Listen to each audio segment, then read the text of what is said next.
ലെനോവോയുടെ Lenovo tab plus 2024 എന്ന പുതിയൊരു tablet launch ചെയ്യാൻ പോകുന്നുണ്ട്. ഈ ഒരു ടാബ് ഇപ്പം ഗൂഗിൾ പ്ലേ കൺസോളിൽ ലിസ്റ്റ് ചെയ്തിട്ടുണ്ട്. ഈ ഒരു ടാബിന്റെ ഫീച്ചേഴ്സിനെ പറ്റിയിട്ടുള്ള പല കാര്യങ്ങളും ഇപ്പം അറിയാനും കഴിഞ്ഞിട്ടുണ്ട്. എന്തായാലും ഈ ഒരു വീഡിയോയിൽ നമ്മൾ നോക്കാൻ പോകുന്നത് ലെനോവോ ടാബ് പ്ലസ് 2024 എന്നുള്ള ടാബിനെ പറ്റിയിട്ടാണ്.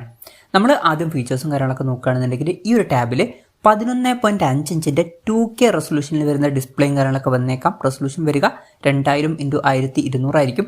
പിന്നെ LCD പാനലുമായിട്ടായിരിക്കും ഈ ഒരു ടാബ്ലറ്റ് വരിക. ഈ ഒരു ടാബിൽ 90 ഹെർട്സിന്റെ റിഫ്രഷ് റേറ്റും കാര്യങ്ങളൊക്കെ സപ്പോർട്ട് ചെയ്യുന്നതായിരിക്കും. അപ്പോൾ തിരക്കേടില്ലാത്ത ഒരു ഡിസ്പ്ലേ ഫീച്ചേഴ്സും കാര്യങ്ങളൊക്കെ ഇതിൽ വന്നേക്കാം.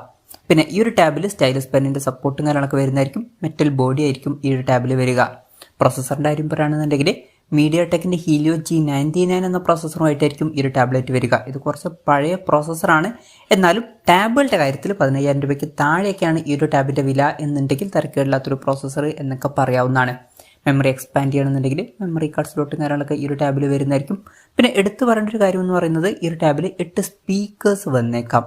JBL ട്യൂൺ ചെയ്തിട്ടുള്ള സ്പീക്കേഴ്സ് ആയിരിക്കും ഇതിൽ വരിക. ഇതിൽ 26 വാട്ടിന്റെ സ്പീക്കേഴ്സും കാര്യങ്ങളൊക്കെ വരുന്നതായിരിക്കും. ഡോൾബി അറ്റ്മോസിന്റെ സൗണ്ട് സപ്പോർട്ട് ചെയ്യും. ഹൈ റെസൊല്യൂഷന്റെ സൗണ്ടും കാര്യങ്ങളൊക്കെ സപ്പോർട്ട് ചെയ്യുന്നതായിരിക്കും. പിന്നെ 3.5mm ഓഡിയോ ജാക്ക് ഈ ടാബിൽ വരുന്നതായിരിക്കും. ആൻഡ്രോയിഡ് ബേസ് ആയിട്ടുള്ള സോഫ്റ്റ്വെയർ ആയിരിക്കും ഇതിൽ വരിക. ക്യാമറയുടെ കാര്യം പറയുകയാണെന്നുണ്ടെങ്കിൽ ടാബിന്റെ പിന്നിൽ സിംഗിൾ ക്യാമറ വന്നേക്കാം. ടാബിന്റെ പിന്നിൽ 8 മെഗാ പിക്സലിലെ ക്യാമറ സെൻസർ വരുന്നതായിരിക്കും. പിന്നെ ഫ്രണ്ടിലും 8 മെഗാ പിക്സലിലെ സെൽഫി ക്യാമറ വരാനാണ് സാധ്യത. പിന്നെ ടാബുകളുടെ കാര്യത്തിൽ ക്യാമറ എന്നുള്ളത് ഭയങ്കര ഇമ്പോർട്ടൻ്റ് ആയിട്ടുള്ള ഒരു കാര്യമൊന്നുമല്ല. ബാറ്ററിയുടെ കാര്യത്തിൽ 8600 mAh ബാറ്ററി വന്നേക്കാം. പിന്നെ 45 വാട്ടിന്റെ ഫാസ്റ്റ് ചാർജിംഗ് സപ്പോർട്ടും ഇതിൽ വരുന്നതായിരിക്കും. നല്ലൊരു ചാർജിങ് സ്പീഡും കാര്യങ്ങളൊക്കെ ഇതിൽ വന്നേക്കാം. Type-C ചാർജിംഗ് പോർട്ടുമായിട്ടായിരിക്കും ഈ ഒരു ടാബ്ലറ്റ് വരിക. അപ്പം അത്യാവശ്യം തിരക്കുകളില്ലാത്ത നല്ലൊരു ബാറ്ററി സെറ്റപ്പും ഇതിൽ വന്നേക്കാം. അപ്പം ഇതൊക്കെയാണ് ഈ ഒരു ടാബിന്റെ ഫീച്ചേഴ്സിനെ പറ്റി പറയാനുള്ള കാര്യങ്ങൾ. പിന്നെ പറയേണ്ട ഒരു കാര്യം എന്താ വെച്ചാൽ ഇപ്പോൾ അടുത്ത് ചൈനീസ് മാർക്കറ്റിൽ ലെനോവോ ഷവോക്സിൻ പാഡ് സ്റ്റുഡിയോ എന്നുള്ളൊരു ടാബ്ലറ്റ് ലോഞ്ച് ചെയ്തിട്ടുണ്ടായിരുന്നു. ഈ ഒരു ലെനോവോ ടാബ് പ്ലസ് 2024 എന്ന ടാബ്ലറ്റ് ആ ഒരു ടാബിന്റെ ഒരു റീബ്രാൻഡഡ് വെർഷൻ ആയിരിക്കുമെന്നാണ് ഇപ്പോഴുള്ള റിപ്പോർട്ടുകൾ പറയുന്നത്. അപ്പം അതേ സെയിം ഫീച്ചേഴ്സുമായിട്ട് ഈ ഒരു ടാബ്ലറ്റ് ഇന്ത്യ അടക്കമുള്ള ഗ്ലോബൽ മാർക്കറ്റുകളിലോട്ട് വന്നേക്കാം. ലോഞ്ച് ഡേറ്റിന്റെ കാര്യം പറയുകയാണെന്നുണ്ടെങ്കിൽ അതിനെ പറ്റിയിട്ടുള്ള കാര്യങ്ങളൊന്നും ഇപ്പം അറിയാൻ കഴിഞ്ഞിട്ടില്ല. എന്നാലും ലോഞ്ച് ഡേറ്റിനെ പറ്റിയിട്ടുള്ള ന്യൂസുകളൊക്കെ വരികയാണെന്നുണ്ടെങ്കിൽ അതിനെ പറ്റിയിട്ടുള്ള വീഡിയോസൊക്കെ നമ്മൾ ചെയ്യുന്നതായിരിക്കും. അപ്പം അതുപോലുള്ള വീഡിയോസ് കാണാൻ താല്പര്യമുണ്ടെന്നുണ്ടെങ്കിൽ ഈ ചാനൽ സബ്സ്ക്രൈബ് ചെയ്യാവുന്നതാണ്. വിലയുടെ കാര്യത്തിലോട്ട് വരികയാണെന്നുണ്ടെങ്കിൽ ലെനോവോ ഷവോക്സിൻ പാഡ് സ്റ്റുഡിയോ എന്നുള്ള ടാബ്ലറ്റ് 15,000 രൂപ പ്രൈസ് റേഞ്ചിലൊക്കെ ആയിട്ടാണ് ചൈനീസ് മാർക്കറ്റിൽ ലോഞ്ച് ചെയ്തിട്ടുള്ളത്.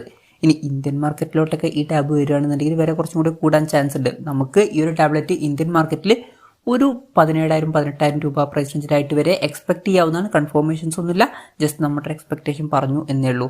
എന്തായാലും ലെനോവോ ടാബ് പ്ലസ് 2024 എന്ന പുതിയൊരു ടാബ്ലറ്റ് ലോഞ്ച് ചെയ്യാൻ പോകുന്നുണ്ട്.